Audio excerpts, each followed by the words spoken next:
Hello दोस्तों, Omkar institution में आपका स्वागत है। और आज की क्लास का प्रमुख विषय है दोस्तों अधोसंरचना। मध्य प्रदेश में अधोसंरचना इकाई 6 का एक महत्वपूर्ण बिंदु है, जिसे हम 3 पार्ट में डिवाइड करके कंप्लीट करेंगे। हमने इससे पहले जो है एक क्लास कंप्लीट कर ली है, जो है ऊर्जा। ठीक है, मध्य प्रदेश में ऊर्जा, जिसमें हम नवीकरणीय और अनवीकरणीय ऊर्जा दोनों को कंप्लीट किए हैं। और आज का जो हमारे क्लास का प्रमुख विषय रहेगा दोस्तों अधोसंरचना में, वो रहेगा परिवहन। ठीक है, देखो, यदि आप पहली बार जुड़ रहे हैं तो मैं आपको फिर एक बार बता देना चाहूंगा कि जो मध्य प्रदेश में अधोसंरचना है, यह इकाई 6 का एक महत्वपूर्ण बिंदु है और ये सबसे लेंदी है दोस्तों। इसमें प्रश्न बनने की पूरी पूरी संभावना है। इसको हमने 3 पार्ट में डिवाइड कर लिया है। अब 3 पार्ट में डिवाइड कौन कौन से पार्ट है दोस्तों? तो सबसे पहले हमारी एक क्लास जो रहेगी वो ऊर्जा की रहेगी। दूसरी हमारी रहेगी दोस्तों परिवहन। और तीसरा रहेगा हमारा संचार। ठीक है, और संचार में भी दोस्तों बहुत सारी बातें हैं, और संचार के साथ कुछ अन्य भी जो है वो भी हम यहाँ पर क्या करेंगे, कंप्लीट करेंगे। तो इस प्रकार 3 पार्ट में हमने पूरी मध्य प्रदेश की अधोसंरचना को बांट लिया है। और एक क्लास हमारी इसकी हो चुकी है। आज जो है हमारी वो क्लास रहेगी परिवहन को लेकर। ठीक है, परिवहन से प्रश्न बनते हैं, एक महत्वपूर्ण बिंदु है। आप एमपी में जितनी भी कॉम्पिटेटिव एग्जाम होती है, वहां पर परिवहन से प्रश्न बनता है। ये बात आप अच्छे से समझिएगा। और परिवहन को हम बड़े इत्मीनान से और बेहतर तरीके से कंप्लीट करेंगे। ठीक है, चलो परिवहन शुरू करेंगे। और आज की हमारी क्लास का यही एक विषय रहेगा जिसको हम बेहतर तरीके से यहाँ पर कंप्लीट करेंगे। ठीक है, इससे पहले यदि आपने ऊर्जा वाली क्लास नहीं देखी है तो देख लीजिएगा, ऊर्जा से भी प्रश्न बनते हैं। ठीक है, चलो मध्य प्रदेश में परिवहन दोस्तों। परिवहन आप जानते हो, किसी भी राष्ट्र या क्षेत्र के विकास में परिवहन महत्वपूर्ण भूमिका निभाता है। और जहां पर परिवहन की व्यवस्था नहीं है, वहां पर उन क्षेत्रों का विकास अच्छे से नहीं हो पाया है। देखो, यदि आप किसी गांव या किसी जिले में, जहां पर भी आप रहते हो, यदि वहां पर परिवहन या ट्रांसपोर्ट का काम इतना बेहतर तरीके से नहीं हो पा रहा है, तो आप देखोगे, तुलना करना कि जहां पर ट्रांसपोर्ट या परिवहन का जो है मैनेजमेंट अच्छा है, वहां पर परिवहन के साधन अच्छे हैं, तो वहां का विकास देखना और उन क्षेत्र का विकास देखना जहां पर ट्रांसपोर्ट या परिवहन जैसी कोई व्यवस्था नहीं है, या व्यवस्था है भी तो इतनी अच्छी नहीं है। तो आपको इस बात का एहसास हो जाएगा कि उस क्षेत्र में इतना विकास इसी बात को ध्यान में रखकर नहीं हुआ है।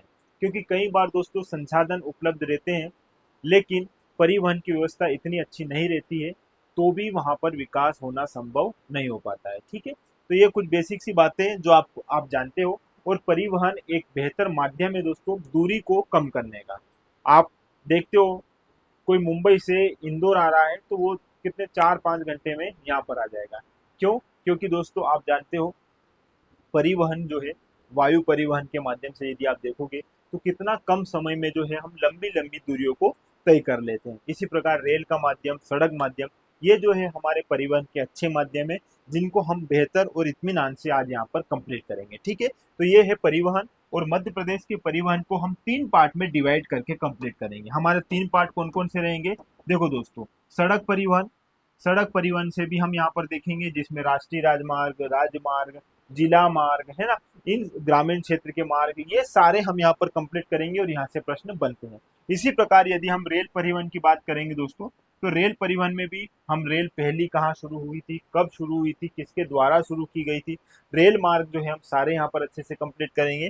देन हम आएंगे वायु परिवहन पर। ठीक है, फिर मध्य प्रदेश में वायु परिवहन, कितने हवाई अड्डे हैं, अंतर्राष्ट्रीय हवाई अड्डे कितने हैं, हाल ही में कौन से हवाई अड्डे जो है अंतर्राष्ट्रीय हवाई अड्डे के रूप में नामित किए गए हैं, कौन से अंतर्राष्ट्रीय हवाई अड्डे बनने जा रहे हैं, ये सारी बातें जो है हम यहाँ पर क्या करेंगे, कंप्लीट करेंगे। सबसे पहले दोस्तों बात कर लेते हैं आज के हमारे इस विषय की, सड़क परिवहन की। ठीक है, यदि सड़क परिवहन की बात करूं तो सड़क परिवहन को हम 2 पार्ट में डिवाइड करेंगे।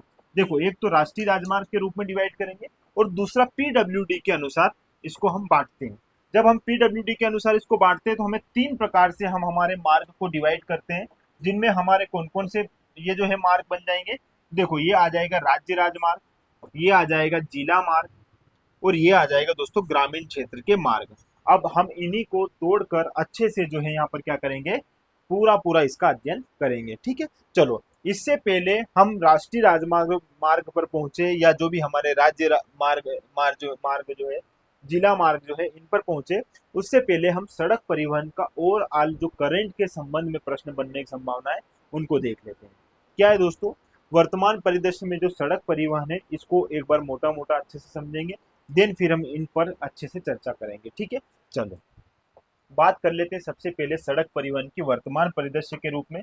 तो यहाँ से जो मेन मेन बातें हैं, कुछ बिंदु जो है फैक्ट है, वो हम अच्छे से देख लेते हैं जो हमारे एग्जाम के लिए इंपॉर्टेंट है। चलो देखो, पहला बिंदु है, हाल ही में दतिया जिले में मोटर ट्रांसपोर्ट स्कूल की स्थापना की जा रही है। कौन से? Motor transport school.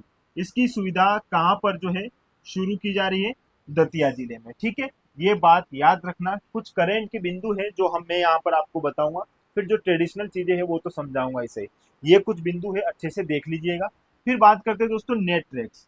Net tracks high track, इसे पीथमपुर धार के औद्योगिक क्षेत्र के सेक्टर 5 में बनाया जाएगा। अब नेट ट्रैक्स है क्या? देखो पहले ये समझना ये होता क्या है। ठीक है, एक ये हाई ट्रैक है, मतलब उच्च स्तर के ट्रैक होते हैं ये।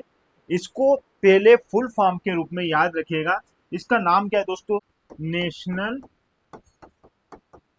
इंपोर्टेंट है दोस्तों याद रखना, national automotive automotive test tracks. ठीक है, ये बात याद रखना। ये क्या करते हैं दोस्तों, इसको बड़े पैमाने पर बनाया जाता है और ये जैसे बड़े वाहन जो है या भारी वाहन जो है उनके परीक्षण के लिए इसका उपयोग किया जाता है। ठीक है, और ये राष्ट्रीय एवं अंतरराष्ट्रीय मानकों को ध्यान में रखकर उन वाहनों का क्या करता है? परीक्षण करता है, अनुसंधान करता है, उन पर रिसर्च करता है। यही जो है आपका इम्पोर्टेंट है, जो हमारे मध्य प्रदेश के धार औद्योगिक क्षेत्र में निर्मित किया जाएगा। इम्पोर्टेंट है, याद रखिएगा। जैसे बड़े बड़े वाहन जो है इनकी जो है यहाँ पर ट्रैकिंग की जाती है, इनके परीक्षण किए जाते हैं और राष्ट्रीय और अंतरराष्ट्रीय मानकों के अनुसार जो इनका क्या है, यहाँ पर सारा जो है आयाम देखा जाता है। ठीक है, किन पर? नेट ट्रैक्स हाई ट्रैक पर। और ये कहाँ पर है? ये मध्य प्रदेश के धार जिले में जो है इसको निर्मित किया जाएगा। ठीक है, चलो आगे। मध्य प्रदेश ऑटो शो का आयोजन इंदौर में किया गया। यह शो पीथमपुर में नेट ट्रैक्स को बढ़ावा देगा। ठीक है, ये बात भी आप साथ में देख लीजिएगा। आगे दोस्तों, नगरीय सड़कों के उन्नयन व सुधार हेतु कायाकल्प अभियान प्रारंभ किया गया है। तो कायाकल्प अभियान का जो है संबंध किससे दोस्तों? सड़कों से। नगरीय सड़कों से किसका संबंध है? कायाकल्प अभियान का। ये बिंदु भी आप यहाँ पर अच्छे से देख लीजिएगा। ठीक है, चलो कुछ और बात है। मध्य प्रदेश में रिंग रोड का विकास इंदौर में कितना दोस्तों? 139 किलोमीटर। जबलपुर में कितना? 118 किलोमीटर। ग्वालियर में 86 किलोमीटर। उज्जैन में 48 किलोमीटर व भोपाल में 42 किलोमीटर तक किया गया है। ठीक है, तो इंदौर में रिंग रोड देखो सबसे ज्यादा इंदौर में है रिंग रोड, कितना? 139 किलोमीटर। अब ये जानो दोस्तों रिंग रोड होते क्या है। रिंग रोड से सीधा सीधा समझ में आ रहा होगा कि यह जो है इस हिसाब से इसको निर्मित किया जाता है। जैसे अब ये बात समझना, ये एक रिंग की तरह दिखाई दे रहा है, ये एक रोड है। अब मान के चलो दोस्तों यहाँ पर बीच में जो है आपका शहर है। ठीक है, ये शहर है।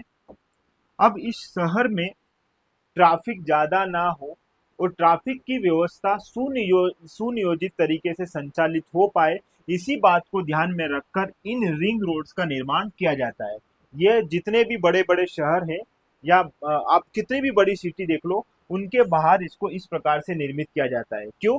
क्योंकि सड़क के जो मार्ग है वो इससे ऐसे जुड़ सके। कहीं से भी जो है ये इनसे जो है ये छोटे छोटे मार्ग जो है जो हमारे शहर के अंदर होते हैं, ये इस बड़े मार्ग से जुड़ जाए और ट्रैफिक की जो है व्यवस्था ये बेहतर तरीके से संचालित हो पाए। क्यों? क्योंकि यहाँ पर ज्यादा ट्रैफिक ना हो। देखो दोस्तों, आप जितना ये पास पड़ेगा उतना लोग यहाँ से सीधा और अपने मार्ग की ओर जो है निकल जाएंगे। फिर यहाँ तो इनके अपने अपने रास्ते होते हैं, ये बात आप जानते हो। तो रिंग रोड का एकमात्र उद्देश्य यही रहता है कि जो शहर के अंदर जो ट्रैफिक हो रहा है ये ट्रैफिक क्या हो सके, कम हो सके, और जो व्यक्ति है या जो भी वाहन चालक है आसानी से एक स्थान से दूसरे स्थान तक पहुंच सके। ठीक है, इसी बात को ध्यान में रखकर इनको निर्मित किया जाता है और अमूमन इनको शहर के बाहर बाहर साइड में ही जो है बनाया जाता है, ताकि जो मेन जहां पर रश रहता है, जहां पर ट्रैफिक ज्यादा रहता है, वो क्षेत्र भी धीरे धीरे, यदि उसके आसपास ये जो रहते हैं रिंग रोड जब रहते हैं तो वहां पर ट्रैफिक की संभावनाएं कम हो जाती है ना। इसी बात को ध्यान में रखकर इसको बनाया जाता है। तो यहाँ पर मध्य प्रदेश में इंदौर जिला जो है, यहाँ पर जो है रिंग रोड, इसकी लंबाई कितनी दोस्तों? 139 किलोमीटर। ये कुछ इन्फॉर्मेशन है जो आपके लिए इंपॉर्टेंट नहीं है, बस आप याद रखिएगा। इस प्रकार से जो है रिंग रोड बनाए जाते हैं और इनको बनाने के पीछे उद्देश्य क्या है। ठीक है, चलो आगे। वर्ष 2023-24 में कुल मध्य प्रदेश में सड़क उपलब्धता 23.175 किलोमीटर प्रति 100 वर्ग किलोमीटर क्षेत्र में है, जो इतना ज्यादा आपके लिए इंपॉर्टेंट नहीं है। देखो, अब ये कुछ डेटा है जो इंपॉर्टेंट है, बहुत सारे बच्चे यहाँ पर इसको लेकर परेशान है। ठीक है, देखो, यह मध्य प्रदेश आर्थिक सर्वेक्षण 2023-24 के अनुसार है। और एक और डेटा है दोस्तों, वो है पीडब्ल्यूडी के अनुसार। तो पीडब्ल्यूडी के अनुसार और इसके अनुसार में यहाँ पर सबसे ज्यादा जो है डिफरेंस आया है, उसमें लगभग 6000 के आसपास है और यहाँ पर 11,389 है, तो यह 89 है। तो इसको दोस्तों क्या है, अब वैसे मत समझिएगा ये किसके अनुसार है, ये आर्थिक सर्वेक्षण के अनुसार है। आप इसको एज इट इज आर्थिक सर्वेक्षण के अनुसार याद रखें, उसको पीडब्ल्यूडी के अनुसार याद रखें। ठीक है, चलो देखो, इसके अनुसार जो राष्ट्रीय राजमार्ग है इनकी लंबाई कितनी दोस्तों, 9315 किलोमीटर, कितने परसेंट, 13%। ठीक है, यदि राज्य राजमार्ग की देखोगे तो देखो इसकी लंबाई है 11,389 या 11,389 जो है इसकी क्या लंबाई है, और 16% जो है क्षेत्र में इसकी जो है लंबाई है। ठीक है, जिला सड़क की अगर बात करोगे तो सबसे ज्यादा जो है आपको इन दोनों से भी ज्यादा जिला में मिलेगी, 24,362, जो 34% क्षेत्र में फैला हुआ है। ठीक है, गांव सड़क की अगर बात करोगे तो यह आपको सर्वाधिक मिलेगा 26,313 किलोमीटर, 37% क्षेत्र में जो है ग्रामीण सड़कें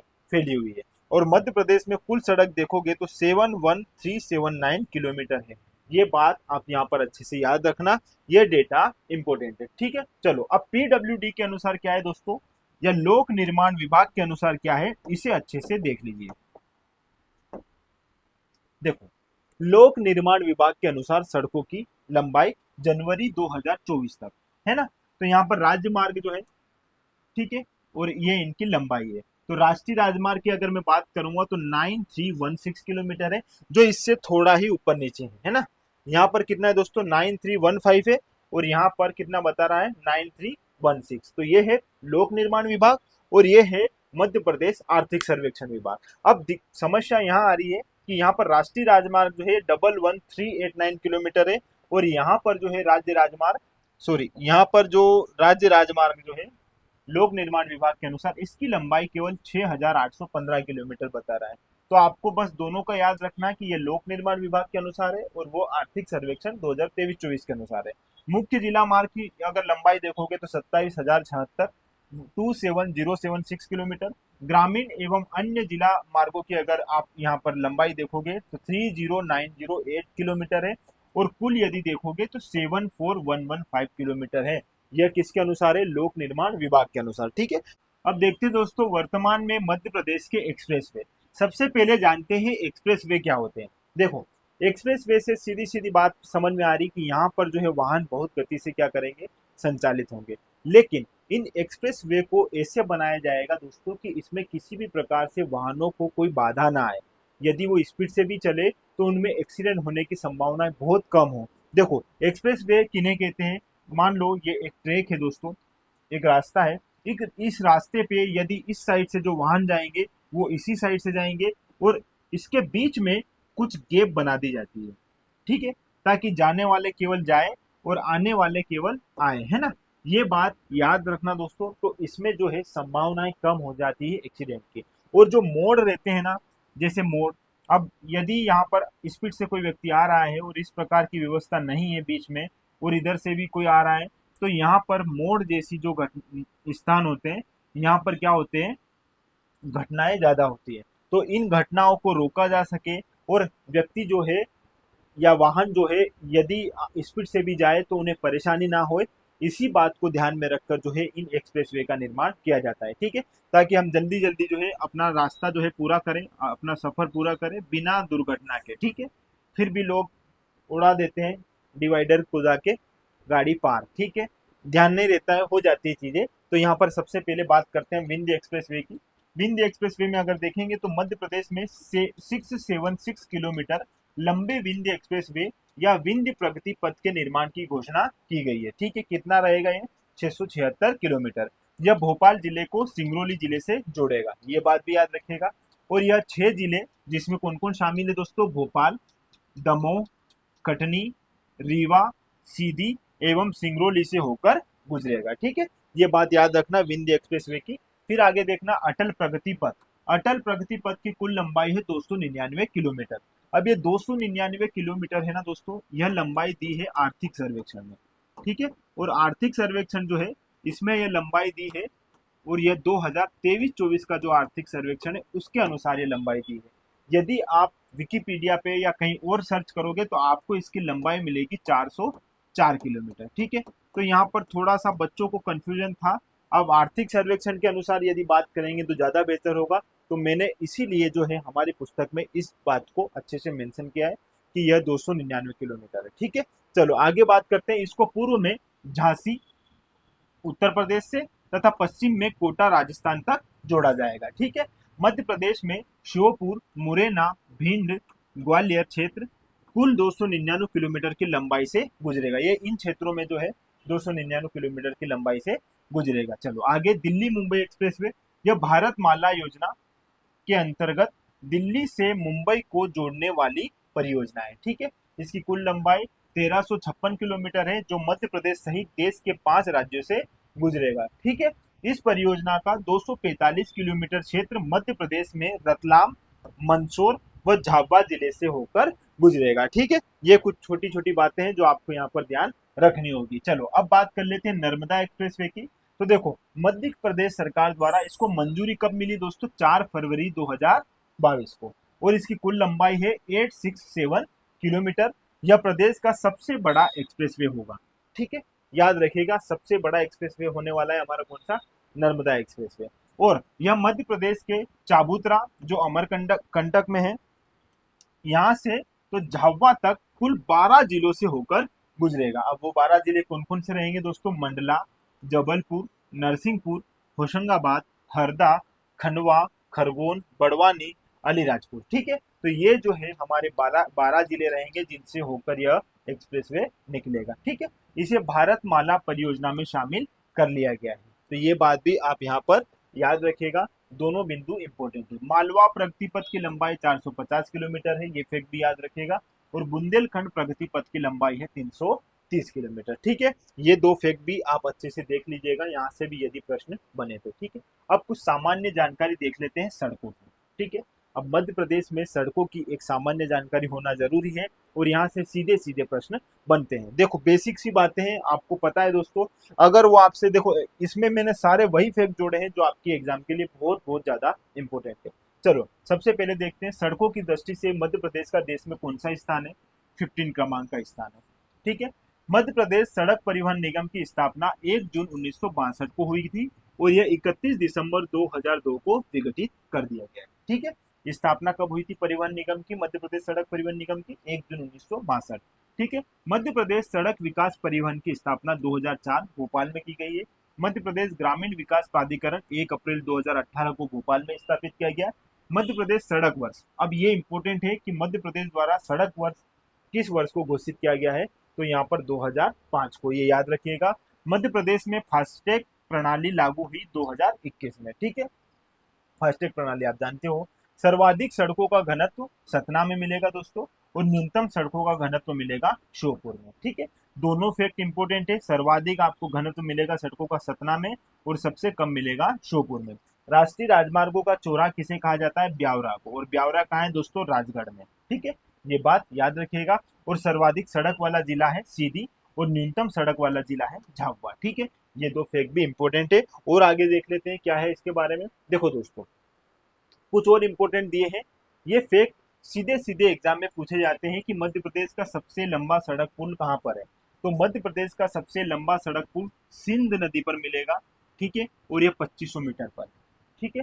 मध्य प्रदेश में सबसे बड़ा सड़क पुल, ये सबसे लंबा है और यह सबसे बड़ा है, ठीक है। यह है तवा पुल। मध्य प्रदेश का सबसे ऊंचा सड़क पुल यह चंबल नदी पर है। और मध्य प्रदेश का सबसे ऊंचा ओवर ब्रिज जो है यह कटनी में है, और इसकी ऊंचाई कितनी रहेगी दोस्तों? 18.4 मीटर, ठीक है। तो ये बिंदु भी आप अच्छे से याद रख लीजिएगा। अब हमने सड़क को एक बार मोटा मोटा अच्छे से देख लिया है। अब हम यहाँ पर देखेंगे राष्ट्रीय राजमार्ग, ठीक है। फिर राष्ट्रीय राजमार्ग सारे देख लेंगे, फिर राज्य राजमार्ग, और इस प्रकार जो है ग्रामीण और जिला सड़क सारे कंप्लीट करके हमारा बिंदु अच्छे से कंप्लीट हो जाएगा। चलो राष्ट्रीय राजमार्ग की अगर मैं बात करूं तो यह केंद्र के अधीन होते हैं दोस्तों, ये आप जानते हो। ये बात याद रखना कि जो राष्ट्रीय राजमार्ग है ये केंद्र के अधीन होते हैं, और इसका निर्माण व रख रखाव कौन करता है? तो इसका निर्माण व रख रखाव करता है भारतीय राजमार्ग प्राधिकरण द्वारा, ठीक है ना। National highway authority of India जो है ये इसका निर्माण भी करती है और इसको रखने का काम भी करती है, रख रखाव करती है कि कहीं सड़कें उखड़ तो नहीं रही है, यदि उखड़ रही है तो उसको वापस क्या करना, व्यवस्थित करना, ये काम रहेगा NHAI का, ठीक है। ये किसका ध्यान रखती है, राष्ट्रीय राजमार्ग का, ठीक है। और इसका जो है गठन हुआ था किसका, national highway authority of India जो है इसका जो है गठन हुआ था दोस्तों यहाँ पर 1988 में, ठीक है। इसके कार्य क्या है, तो यह भारत के राष्ट्रीय राजमार्गों का प्रबंधन, देखरेख तथा उनका विकास करती है, ठीक है। ये बात भी आप यहाँ पर याद रखना।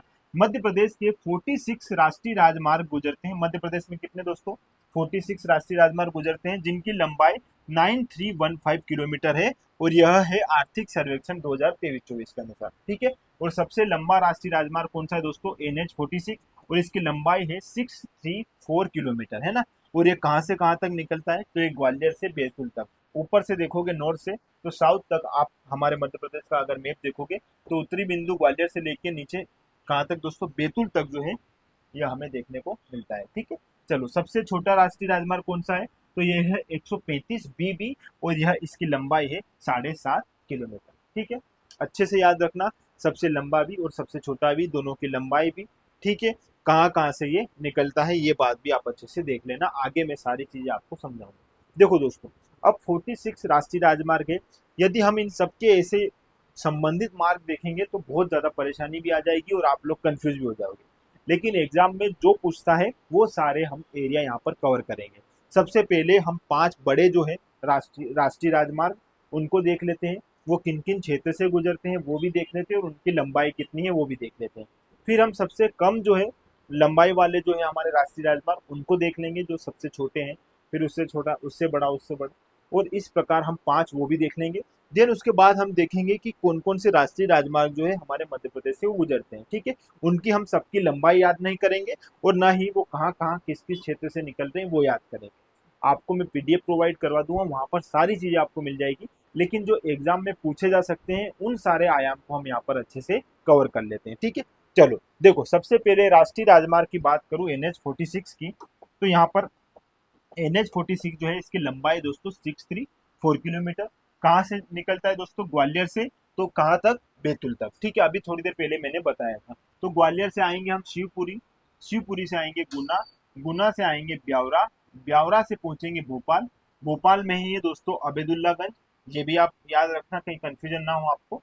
फिर पहुंचेंगे होशंगाबाद और होशंगाबाद के बाद बैतूल होकर यह नीचे निकल जाता है, कौन सा दोस्तों, NH46। तो ये याद रखना, ये हमारा सबसे लंबा राष्ट्रीय राजमार्ग है। दूसरा हम देखेंगे दोस्तों NH46, इसकी लंबाई है 517.9 किलोमीटर।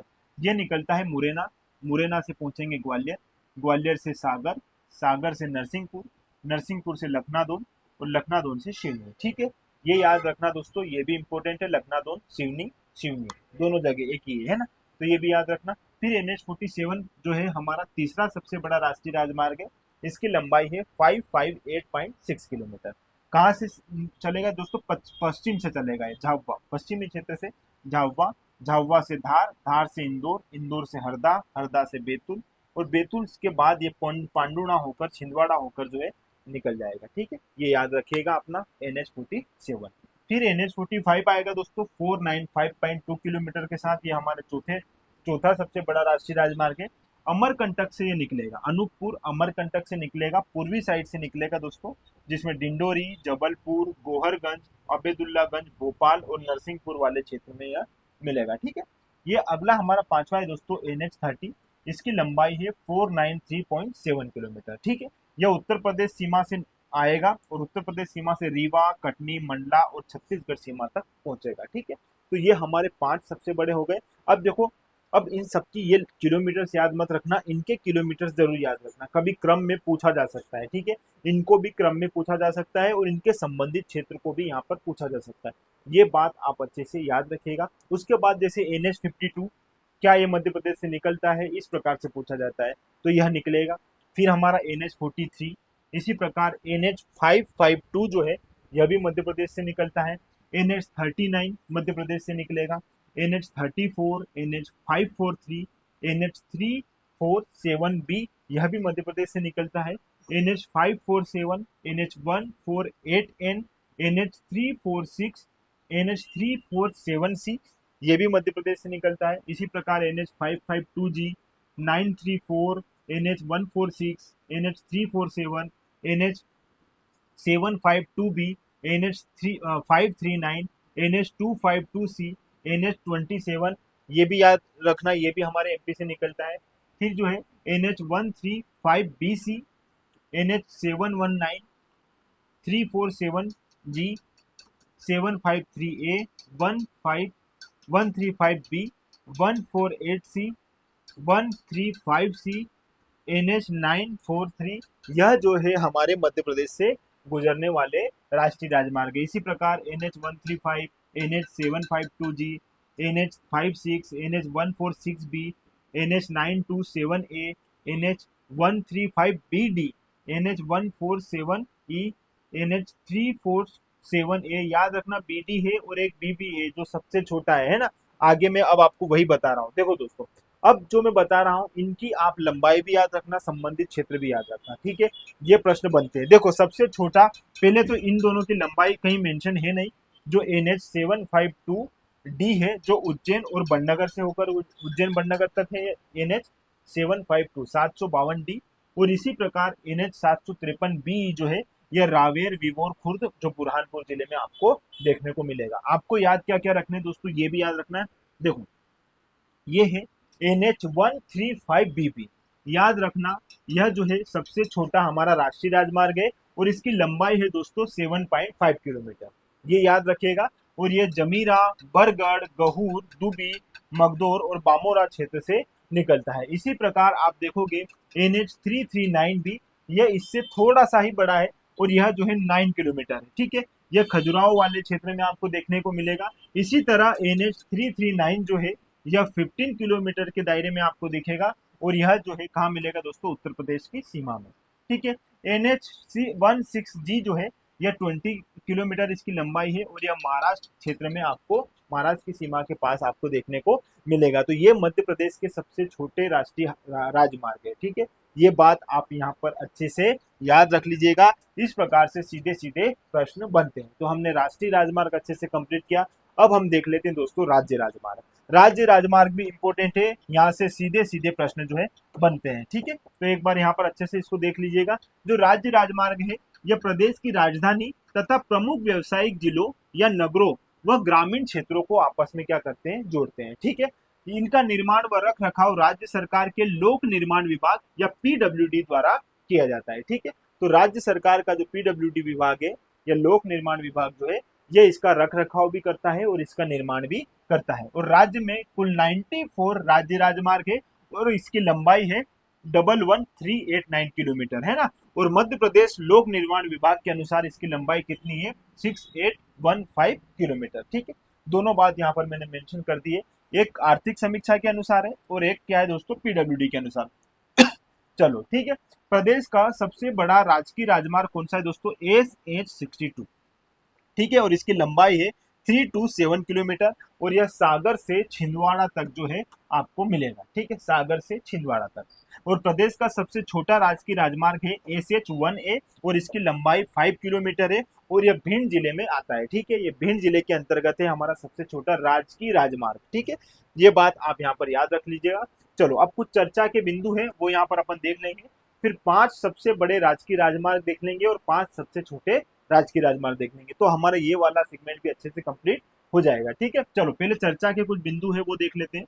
वर्ष या मार्च 2024 को न्यू डेवलपमेंट बैंक की सहायता से मध्य प्रदेश में लगभग 5812 करोड़ रुपए अनुमानित लागत से 884.63 लंबाई के 14 राज्य राजमार्गों के निर्माण और उन्नयन हेतु परियोजनाओं को स्वीकृति मिली है, ठीक है। एक ये समाचार पत्रों के अनुसार है, इसलिए आप इसको एक बार चर्चा में देख लीजिएगा।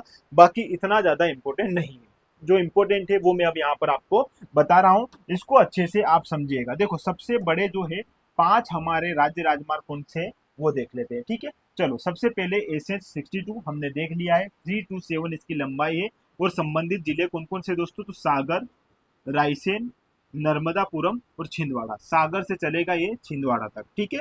ये याद रखिएगा, ये हमारा पहला और सबसे बड़ा राजकीय राजमार्ग है, ठीक है। SH62 पहला नहीं, सबसे लंबा जो है हमारा राष्ट्रीय राजमार्ग कौन सा है, SH62, लंबाई है 327 किलोमीटर। ऐसे SH59 की अगर मैं बात करूं, इसकी लंबाई है 323 किलोमीटर। यह इंदौर, खरगोन, खंडवा व उज्जैन से होकर गुजरता है, ठीक है। इसी प्रकार SH24, इसकी लंबाई है 304 किलोमीटर और यह उमरिया, सतना, रीवा, सीधी तथा शहडोल से होकर गुजरता है। यहाँ पर SH63 देखोगे तो इसकी लंबाई है 297 और यह सागर, दमोह, पन्ना एवं कटनी क्षेत्र से गुजरता है। और यहाँ पर 5वें क्रमांक का हमारा राजकीय राजमार्ग जो है यह है SH67 और इसकी लंबाई है 292 किलोमीटर और यह नरसिंहपुर, जबलपुर, नर्मदापुरम व हरदा से होकर गुजरता है। तो ये है हमारे 5 राज्य राजमार्ग जो सबसे लंबे हैं। अब हम देख लेते हैं दोस्तों जो सबसे छोटे राजमार्ग है। अब सबसे छोटे राजमार्ग जो है वो यहाँ पर है, थोड़ा सा स्लाइड में यहाँ पर ऊपर नीचे हो गया है, इसलिए हम इसको यहाँ पर देख लेते हैं, ठीक है। तो मध्य प्रदेश के 5 सबसे छोटे क्या है दोस्तों, ये राज्य राजमार्ग है, ठीक है। अब सबसे पहला छोटा कौन सा है, तो यह है SH1A और इसकी लंबाई है 5 किलोमीटर और ये किस जिले में मिलेगा दोस्तों, भिंड जिले में मिलेगा। इसी तरह SH38A जो है यह 8 किलोमीटर की इसकी लंबाई है और यह इंदौर जिले से संबंधित है। SH2B जो है यह 9 किलोमीटर के दायरे में है और यह जो है कहाँ मिलेगा दोस्तों, भिंड में मिलेगा। तो SH2B और SH1A दोनों आपको कहाँ मिलेंगे दोस्तों, भिंड जिले में, ठीक है। फिर बात करते हैं SH26A, यह 12 किलोमीटर के दायरे में है जो झाबुआ जिले में मिलेगा। और SH21A जो है यह 15 किलोमीटर के दायरे में है जो जबलपुर जिले में है। तो इस प्रकार दोस्तों हमने यहाँ पर राज्य राजमार्ग जो है इनके 5 सबसे लंबे राज्य राजमार्ग देख लिए, 5 सबसे छोटे, और यही है एग्जाम का पैटर्न भी, और इसी प्रकार से प्रश्न भी आपको देखने को मिलेगा क्योंकि इस प्रकार के प्रश्न पहले भी आए हैं, ठीक है। तो ज्यादा परेशान नहीं होना है, ये सारी बातें मैंने आपको यहाँ पर बता दी। फिर हम कंटिन्यू करते हैं वापस हमारे राज्य राजमार्ग को। तो हम कहाँ तक पहुंच चुके थे, यहाँ तक, ठीक है। तो ये हमने बड़े भी देख लिए, छोटे भी देख लिए। अब हमारा अगला बिंदु रहेगा दोस्तों जिला सड़क, ठीक है। जिला सड़क क्या है, यह जिला मुख्यालय व जिला के अन्य स्थलों के मध्य क्या बनाता है दोस्तों, संपर्क बनाता है, ठीक है। ये बात आप अच्छे से याद रखिएगा, ठीक है। और इसका रख रखाव कौन करता है, जिला परिषद तथा लोक निर्माण विभाग, ठीक है, PWD। और जिला परिषद जो है इसका रख रखाव एवं इसको देखते हैं, ठीक है। और जिला मार्गों की जो है लंबाई कितनी है दोस्तों, 24362 किलोमीटर और यह आर्थिक सर्वेक्षण 2023-24 के अनुसार है। और यदि मध्य प्रदेश लोक निर्माण विभाग के अनुसार इसकी जो अगर लंबाई देखोगे तो यह 27,076 किलोमीटर आपको देखने को मिलेगी, ठीक है। इसी प्रकार ग्रामीण सड़क जो है यह एक गांव को दूसरे गांव से जोड़ती है और ग्रामीण सड़कों की लंबाई कितनी दोस्तों, यहाँ पर 26,313 किलोमीटर। यह है आर्थिक सर्वेक्षण 2023-24 के अनुसार। और PWD के अनुसार यदि आप देखोगे तो वर्ष 2024 में इनकी जो है लंबाई 30,908 किलोमीटर है, ठीक है। दोनों बात अच्छे से याद रखिएगा, यहाँ से सीधे सीधे प्रश्न बन सकते हैं, ठीक है। चलो अब एक और महत्वपूर्ण बिंदु है कि मध्य प्रदेश सरकार द्वारा सड़क परिवहन के लिए जो योजनाएं चलाई जाती है वो यहाँ से प्रारंभिक वर्ष पूछा जाता है दोस्तों, ये याद रखिएगा। कितने ही एग्जाम में यहाँ से प्रश्न बने, प्रारंभिक वर्ष तो याद रखना ही, उद्देश्य तो आपको समझ में आ ही जाएगा, लेकिन आप इसका प्रारंभ वर्ष याद जरूर रखिएगा। यहाँ से सीधे सीधे प्रश्न बनते हैं। देखो सबसे पहले मध्य प्रदेश सरकार द्वारा चलाई जाने वाली प्रमुख सड़क परियोजनाएं कौन कौन सी है देख लेते हैं। मुख्यमंत्री ग्राम सड़क परियोजनाएं, ये है 2010-11 में प्रारंभ हुई थी और सामान्य क्षेत्र में 500 से कम तथा आदिवासी क्षेत्रों में 250 से कम जनसंख्या समस्त गांव में सड़क का निर्माण करना है। देखो जहां पर सामान्य क्षेत्र यदि है वहां पर यदि 500 या इससे कम जनसंख्या है तथा आदिवासी क्षेत्र में 250 से कम यदि जनसंख्या है तो ऐसे क्षेत्र में या ऐसे गांव में जो है क्या किया जाएगा, सड़कों का निर्माण किया जाएगा, ठीक है। ये बात आप यहाँ पर याद रखिएगा, ठीक है। मुख्यमंत्री खेत सड़क योजना की अगर मैं बात करूंगा तो यह 1 जनवरी 2014 को प्रारंभ की गई थी और इसका उद्देश्य है किसानों के घर से उनके खेत तक सड़क का निर्माण करना। कई बार किसान के जो खेत है वहां तक जाने के रास्ते भी अच्छे बने हुए नहीं रहते हैं और सबसे ज्यादा समस्या आती है बारिश में। बारिश में किसान अपने घर से खेत तक जाना भी उसके लिए बहुत ज्यादा क्या है, एक अलग ही लेवल का स्ट्रगल हो जाता है क्योंकि पानी भरा रहता है, सड़कें अच्छी होती नहीं है। तो सरकार ने यह 2014 में एक बेहतर योजना चलाई थी कि जो खेत की जो सड़क है उनको बेहतर तरीके से इसमें बनाया गया। कई बार ट्रैक्टर होते हैं, जो बैलगाड़ी रहते हैं, इनके आवागमन के जो रास्ते हैं वो पूरी तरीके से अवरुद्ध हो जाते हैं और ऐसी स्थिति में किसान अपने खेत की जो है गतिविधियों को अच्छे से समझ नहीं पाता है। इसी बात को ध्यान में रखकर जो है मुख्यमंत्री खेत सड़क योजना प्रारंभ की गई थी और यह 1 जनवरी 2014 को प्रारंभ की गई थी। ये बात याद रखना, ठीक है। इसी प्रकार अगली जो है हमारी योजना वो है दोस्तों मुख्यमंत्री ग्रामीण परिवहन योजना। इसका प्रारंभ हुआ था 2014 में और यह गांवों के निकट के मुख्य मार्ग और तहसीलों के मार्ग को जोड़ने वाले मार्ग को पहचान देने के लिए वाहनों पर दोनों तरफ मुख्यमंत्री ग्रामीण परिवहन सेवा लिखा हुआ दर्शाया जाएगा, ठीक है। आपको इतना याद रखना है कि कब प्रारंभ हुई थी, 2014 में। अमृत योजना 2015 में प्रारंभ हुई थी। फुल फॉर्म देख लीजिए दोस्तों, Atal mission for rejuvenation and urban transformation, ठीक है। और इसका उद्देश्य है जल, सीवेज व परिवहन। परिवहन में दोस्तों सिटी बस की सुविधा जो है यहाँ पर क्या करवाएगा, उपलब्ध करवाएगा। कौन सी योजना, अमृत योजना। इंपॉर्टेंट है, ये बात भी आप यहाँ पर अच्छे से याद रख लीजिएगा, ठीक है। अपनी बस सूत्र सेवा योजना। अब अपनी बस सूत्र सेवा योजना जो है यह 23 जून 2018 को प्रारंभ की गई थी और इसका उद्देश्य है मध्य प्रदेश के 20 शहरों में सीमित किराए पर बस सेवाएं उपलब्ध करवाना, ठीक है। भारतमाला परियोजना प्रारंभिक वर्ष इंपोर्टेंट है, 2017-18 में प्रारंभ की गई थी। भारत के सीमावर्ती राज्यों को जोड़ना तथा उन्हें तटीय राज्यों एवं उनके बंदरगाह से जोड़ा जाएगा, ठीक है, इस योजना के तहत।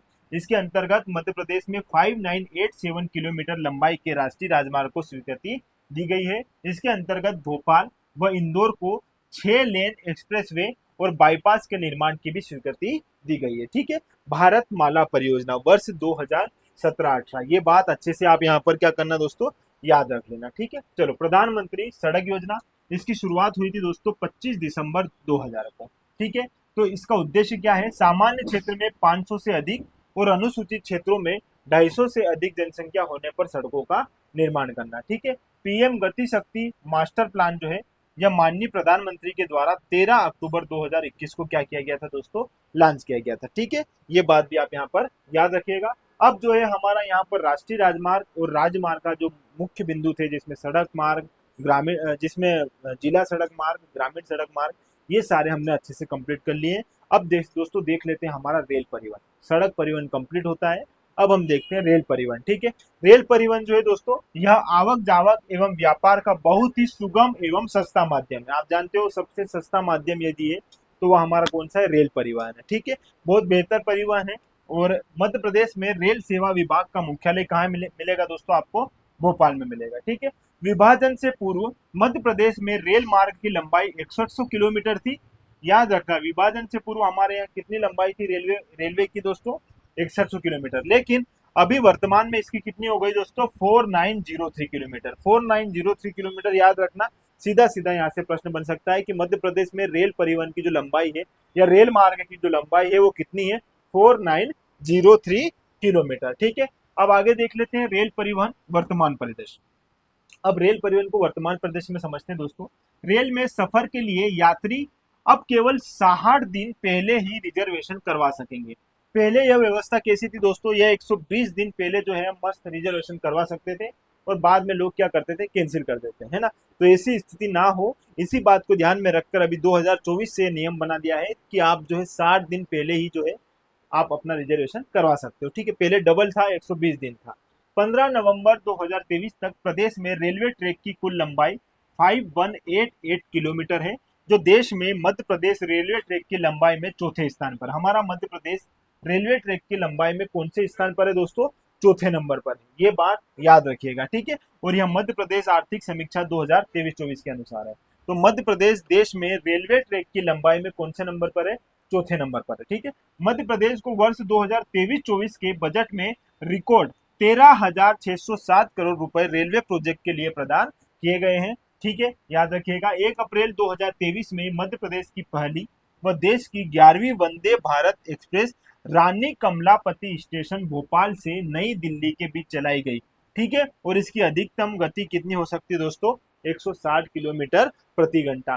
प्रदेश की पहली है और देश की कौन सी, 11वीं। क्या है तो वंदे भारत एक्सप्रेस, ठीक है। यह एक ट्रेन है जो रानी कमलापति स्टेशन कहाँ है दोस्तों, जो भोपाल में है, वहां से नई दिल्ली के बीच में चलाई गई और इसकी अधिकतम स्पीड कितनी है, 160 किलोमीटर प्रति आवर, ठीक है। चलो आगे, रेल परिवहन से संबंधित कुछ महत्वपूर्ण तथ्य।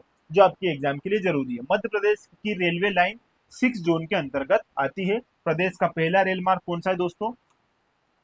1867 में स्टैब्लिश किया गया था जबलपुर से इलाहाबाद के मध्य। ठीक है। होलकर स्टेट लाइन कब?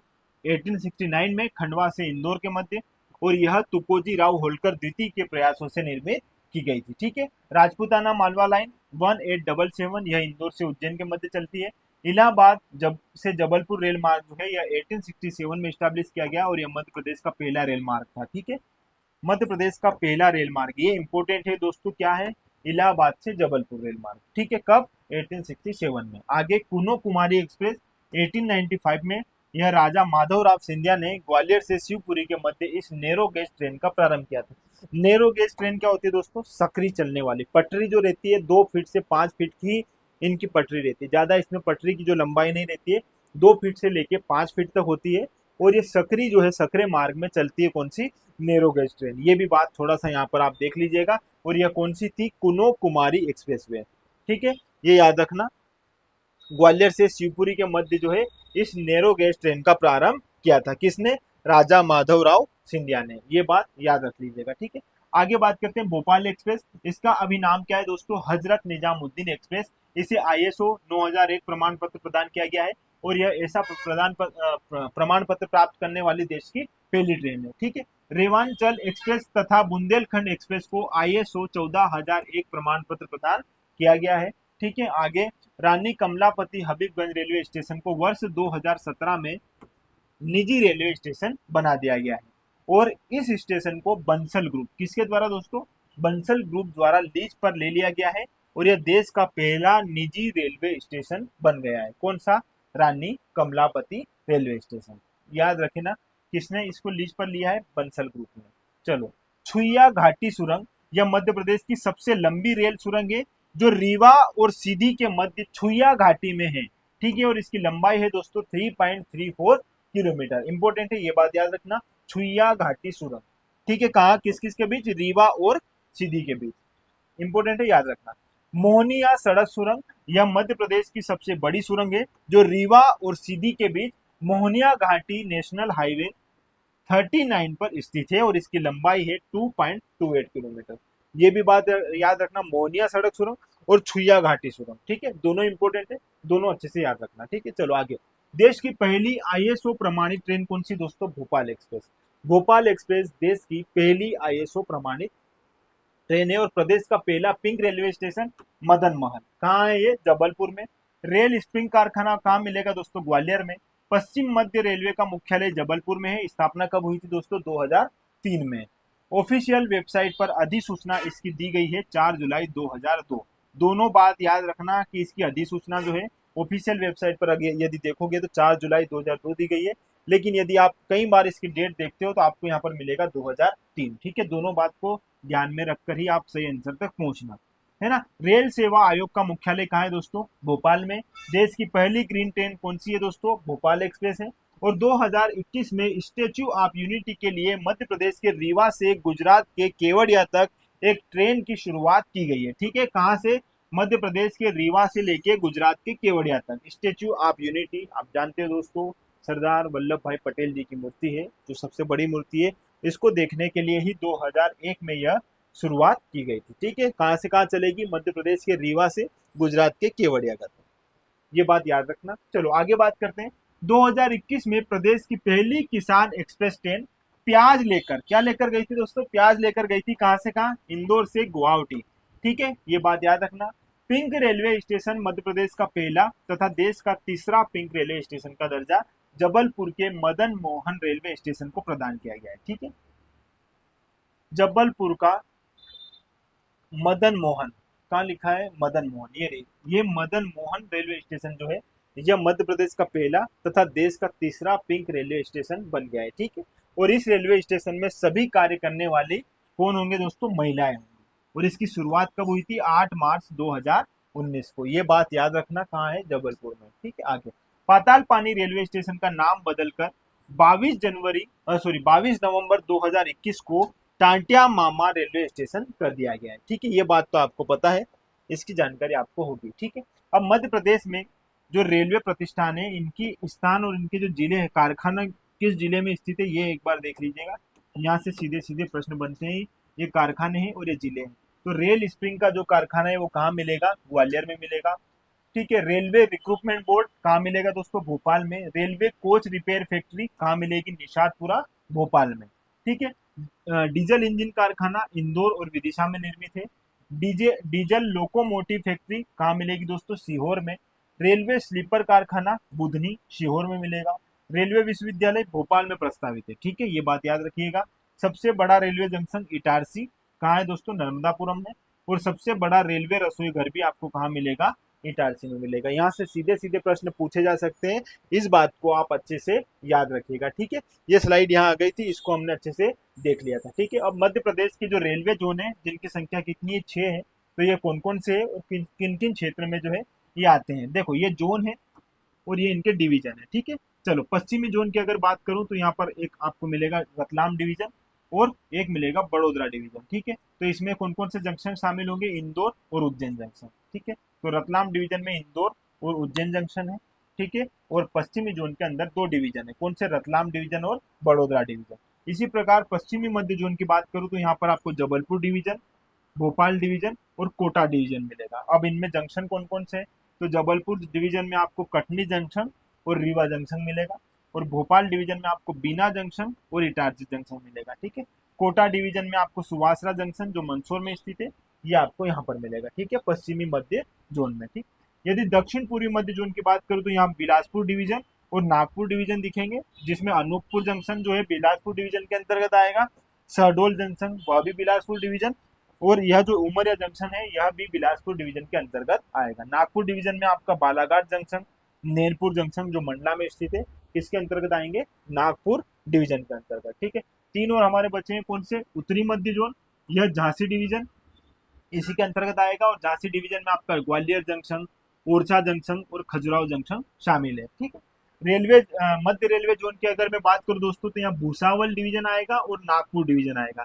इसमें आएगा आपका खंडवा जंक्शन और इसमें आएगा बुरहानपुर जंक्शन। इसी प्रकार नागपुर डिवीजन में आ जाएगा बैतूल जंक्शन। और पूर्व मध्य जोन की अगर बात करूं तो यहाँ पर धनबाद डिवीजन मिलेगा जो आपको सिंगरौली जंक्शन इसी के अंतर्गत शामिल होता दिखाई देगा। ठीक है, चलो अब मध्य प्रदेश में मेट्रो सेवा एक इंपॉर्टेंट बिंदु है, इसको भी थोड़ा सा देख लेते हैं कि भोपाल इंदौर मेट्रो रेल परियोजना जो है इसके बारे में एक बार चर्चा कर लेते हैं। ठीक है, तो भोपाल इंदौर मेट्रो रेल परियोजना है, इसको स्वीकृति कब मिली दोस्तों, 30 नवंबर 2018 को।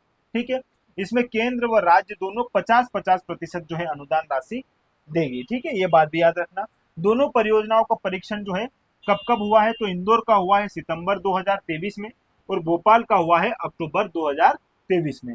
दोनों परियोजनाओं का कार्य 2027 तक पूर्ण करने का लक्ष्य किया गया है। ये याद रखना कि दोनों जो है परियोजना है इनको कब तक पूरा किया जाएगा दोस्तों, 2027 तक। ये बात अच्छे से आप यहाँ पर याद रखिएगा। देखो इनकी कुछ लंबाई भी है वो भी समझिएगा।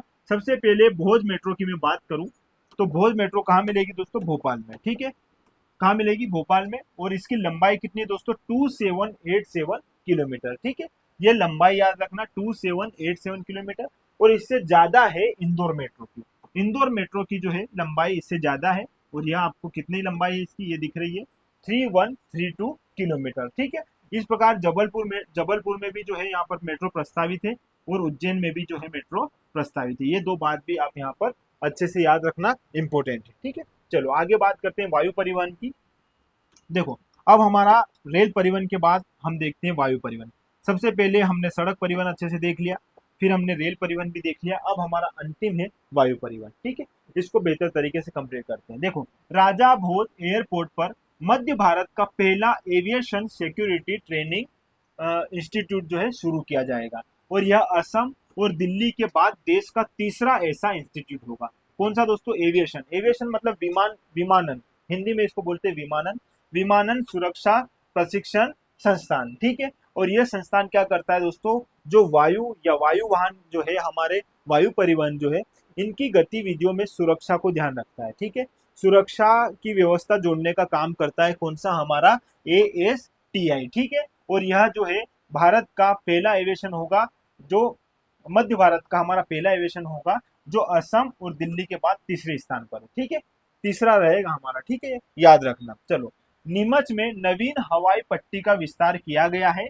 इसके साथ ही चाइम्स एविएशन प्राइवेट लिमिटेड की मदद से पायलट की ट्रेनिंग का सेंटर भी स्थापित किया गया है, ठीक है, ये याद रखना, कहां पर, नीमच में। मध्य प्रदेश का सबसे व्यस्त हवाई अड्डा कौन सा है दोस्तों? देवी अहिल्याबाई होलकर हवाई अड्डा, और ये कहाँ है? इंदौर में है। और भारतीय विमानपत्तन प्राधिकरण ने मध्य प्रदेश के खजुराहो हवाई अड्डे के उड़ान प्रशिक्षण संगठन को अवार्ड पत्र से सम्मानित किया गया है। किसे किसे दोस्तों? खजुराहो के हवाई अड्डे को। किसने? भारतीय विमानपत्तन प्राधिकरण, ठीक है, इसके द्वारा इसको जो है क्या किया गया है? अवार्ड से सम्मानित किया गया है, ठीक है। अब कुछ चर्चा के बिंदु है, इन्हें भी आप देख लीजिएगा। मध्य प्रदेश में पीएम श्री पर्यटन वायु संचार का संचालन इंदौर, भोपाल, ग्वालियर, जबलपुर, खजुराहो, उज्जैन, रीवा तथा सिंगरौली शहरों के मध्य किया जा रहा है, ठीक है, पीएमसी पर्यटन वायु संचार का। आगे देखते हैं, पहली फ्लाइट भोपाल, जबलपुर, रीवा, सिंगरौली के मध्य 13 जून 2024 को शुरू की गई इसकी, ठीक है। यह जो है चर्चा का विषय है, ये बात याद रखना। पीएमसी पर्यटन वायु संचार जो है इसका संचालन शुरू किया है, और इसकी 2024 में जो है शुरुआत कहाँ इसकी पहली फ्लाइट जो है हुई है? भोपाल, जबलपुर, रीवा, सिंगरौली के मध्य, ठीक है, ये बात अच्छे से याद रखिएगा, ठीक है। अब कुछ महत्वपूर्ण बिंदु है दोस्तों, ये आप अच्छे से देखिएगा, यहाँ से प्रश्न बनने की संभावना है।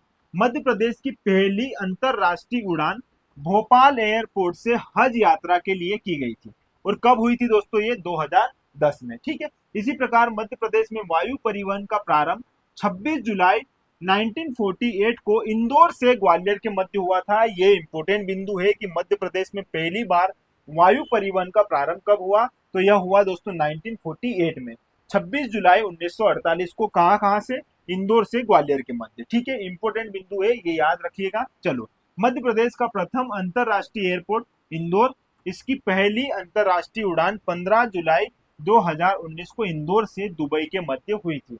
देखो दोस्तों 2019 में, अब इंदौर में कौन सा है? देवी अहिल्याबाई एयरपोर्ट वाला। तो ये जो है हमारा कहाँ है दोस्तों? पहली इसकी अंतरराष्ट्रीय उड़ान कब हुई थी? 15 जुलाई 2019 को। कहां से कहां तक? इंदौर से दुबई तक, ये बात आप यहाँ पर याद रखिएगा। और मध्य प्रदेश का सबसे बड़ा एवं व्यस्तम एयरपोर्ट भी हमारा यही है, जो इंदौर में स्थित है, देवी अहिल्याबाई एयरपोर्ट। आगे मध्य प्रदेश का प्रथम सौर ऊर्जा आधारित एयरपोर्ट कौन सा है? अहिल्याबाई एयरपोर्ट। ये भी कहाँ है दोस्तों? इंदौर में है, और यह सौर ऊर्जा आधारित एयरपोर्ट है हमारे मध्य प्रदेश का पहला, ठीक है, ये बात अच्छे से याद रखना। अब कुछ बिंदु दिए हैं मैंने यहाँ पर, यही बिंदु आगे भी है, तो इनको हम आगे ही चर्चा कर लेंगे इनकी, ठीक है। चलो, ठीक है, फिर भी मैं आपको यहाँ पर एक बार बता देता हूँ ताकि आपको रिवीजन हो जाएगा। मध्य प्रदेश में कितने हवाई अड्डे हैं दोस्तों? 5। अब आप संख्या देखोगे 7, लेकिन उस समाचार पत्रों के अनुसार है। लेकिन राष्ट्रीय विमानपत्तन प्राधिकरण के अधीन अगर देखा जाएगा तो मध्य प्रदेश में कितने हवाई अड्डे हैं? 5 हवाई अड्डे हैं। देखो, पहला भोपाल हवाई अड्डा, ये कहाँ है दोस्तों? राजा भोज हवाई अड्डा है, ये कहाँ है दोस्तों? भोपाल में स्थित है, और इसका ये है अंतरराष्ट्रीय हवाई अड्डा, ठीक है। इंदौर का अगर देखोगे तो देवी अहिल्याबाई होलकर जो है, यह भी अंतरराष्ट्रीय हवाई अड्डा है, ठीक है। जबलपुर में रानी दुर्गावती के नाम से है हवाई अड्डा, और ग्वालियर में जो है यह राजमाता विजया राजे सिंधिया के नाम से है, ठीक है। अब जो खजुराहो में, ये खजुराहो सिविल एरोड्रम के नाम से या छत्रसाल एरोड्रम के नाम से इसको जाना जाता है, इसको खजुराहो हवाई अड्डे को। अब ये मध्य प्रदेश के कितने हो गए प्रमुख? 5 हवाई अड्डे, जिसमें 2 क्या है दोस्तों? अंतरराष्ट्रीय, और 3 हमारे अंतरराष्ट्रीय नहीं है, राष्ट्रीय है, ठीक है।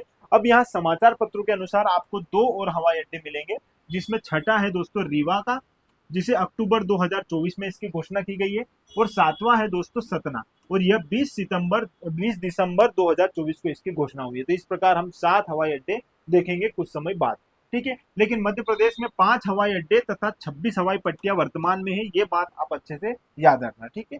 मध्य प्रदेश विद्युत मंडल की हवाई पट्टी जो है यह सारणी में है, और सारणी कहाँ पर है? बैतूल में, ठीक है। सुरक्षा बलों की हवाई पट्टी आपको टेकनपुर में मिलेगी। टेकनपुर कहाँ है दोस्तों? ग्वालियर में है। और शिवपुरी में भी जो मिलेगी, यह भारत तिब्बत सीमा सुरक्षा बल यहाँ है दोस्तों, कहाँ पर? हमारे शिवपुरी में, ठीक है। सेना हवाई पट्टी महू और ग्वालियर में स्थित है। निजी हवाई पट्टियां कौन सी है दोस्तों? तो ग्रसीम इंडस्ट्री नागदा, नागदा कहाँ है? उज्जैन में। एक आपको यहाँ पर क्या मिलेगी? निजी हवाई पट्टी। फिर ओरिएंटल पेपर मिल, जो आपको कहाँ मिलेगी? शहडोल में, ठीक है। ये 2 हमारे यहाँ पर क्या है? निजी हवाई पट्टियां, ठीक है। नेशनल पार्क में स्थित हवाई पट्टी को कहाँ पर है दोस्तों, कान्हा नेशनल पार्क में। तो ये हमारा ऐसा नेशनल पार्क है, यहाँ पर क्या है, हवाई पट्टी स्थित है, और ये कहाँ है, मंडला में। फिर इसी प्रकार बांधवगढ़ राष्ट्रीय उद्यान यहाँ पर क्या है दोस्तों, प्रस्तावित है, ठीक है। ये बात भी याद रखना कि जो बांधवगढ़ राष्ट्रीय उद्यान हमारे जो उमरिया में है, यह क्या है, यहाँ पर हवाई पट्टी प्रस्तावित है। बालाघाट में जो हवाई पट्टी क्या है दोस्तों, यहाँ पर भी एक प्रस्तावित है हवाई पट्टी। पीएमसी पर्यटन वायु सेवा प्रदेश के 8 शहर इंदौर, भोपाल, जबलपुर, ग्वालियर, रीवा, उज्जैन, सिंगरौली, खजुराहो में को हवाई सेवा से जोड़ेगा, ये हमने आगे देख लिया है। देश का पहला हेलीकॉप्टर पायलट ट्रेनिंग स्कूल कहाँ दोस्तों, खजुराहो में। ये इंपोर्टेंट याद रखना है, ये महत्वपूर्ण है।